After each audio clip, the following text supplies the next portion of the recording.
Hey guys, and welcome back to our channel How to Guide. In this tutorial, we are gonna look at how to change the interface language for Signal. Now let us begin. Initially, what you guys have to do is simply go to settings. At the top right, you can see your profile picture right here. Click on it right now. Once you guys do that, you will be redirected to this section. Well, do note that there are lots of options. But right now, all you guys have to do is focus on this button called as Appearance. Simply click on it.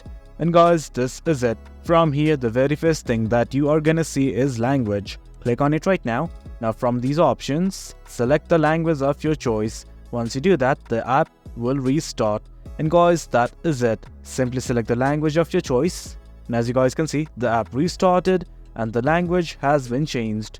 Well guys, that sums it up. That's how we change the language for Signal. The process is quite easy. Hope you guys found this video informative, and for more content like this, do remember to hit like, share and subscribe.